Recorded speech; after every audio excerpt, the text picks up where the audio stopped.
चारों तरफ अंधेरा ही अंधेरा था। अमावस की रात थी। नयन तेजी से गाड़ी चलाए जा रहा था।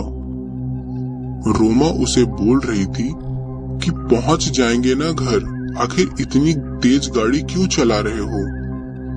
नयन ने कहा कि अभी कुछ नहीं बताऊंगा, घर चलो फिर इस रास्ते की कहानी बताऊंगा।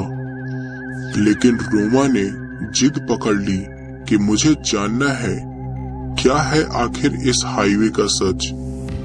नयन ने रोमा को कहा कि बस इतना जान लो कि इस रास्ते में जो दिखता है वो सच नहीं है, बस एक छलावा होता है।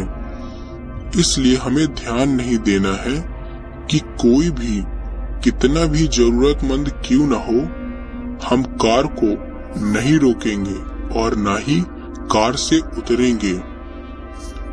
तभी अचानक गाड़ी के सामने बदहवास सी एक लड़की टकराई।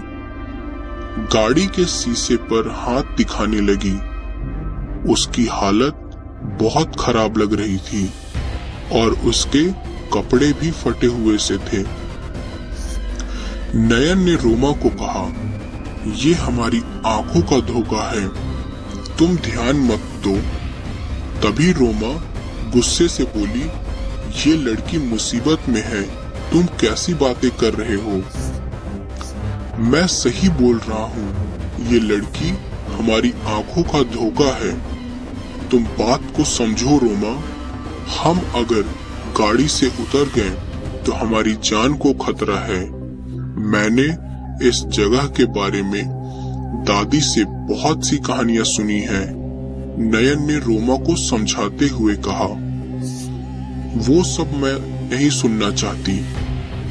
तुम नहीं जा रहे हो तो मैं जा रही हूँ उस लड़की की मदद करने। गुस्से में बोलती हुई रोमा गाड़ी से उतर गई। गाड़ी से बाहर निकलते ही वो लड़की कहीं गायब हो गई।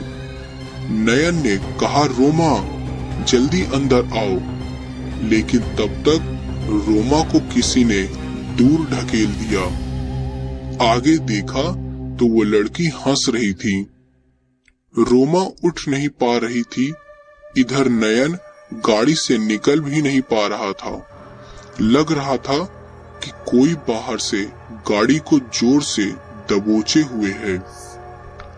अब नयन का दिमाग काम नहीं कर रहा था कि क्या करे। रोमा रोते हुए नयन को पुकारे जा रही थी। तभी नयन को याद आया कि दादी ने उसे बताया था कि जब भी ऐसा कुछ हादसा हो, जब हम कुछ नहीं कर सके तो भगवान को याद करना चाहिए। उसने तुरंत अपना फोन निकाला और महामृत्युंजय मंत्र लगा दिया। फिर भगवान को याद करके जोर से गाड़ी की डोर को धक्का दिया। उसे लगा कि जैसे दादी उसके पास खड़ी है। वो जल्दी से बाहर निकला और रोमा के पास जाने लगा। जैसे जैसे वो रोमा के पास जा रहा था, रोमा उससे दूर होते जा रही थी। तभी रोमा को लगा कि किसी ने उसके कानों में कहा, अपने मंगलसूत्र को प्रणाम करो और हनुमान चालीसा का जप करो। रोमा ने ठीक वैसा ही किया। अब वो धीरे धीरे नयन के पास जा रही थी। दोनों एक दूसरे के पास पहुंचे। तभी रोमा रोते हुए नयन से माफी मांगी। नयन ने कहा, अब जल्दी से चलो यहाँ से, और दोनों गाड़ी में बैठे। भगवान का जप करते करते दोनों उस हाईवे से बाहर निकल गए। नयन ने पीछे देखा तो दादी खड़ी थी।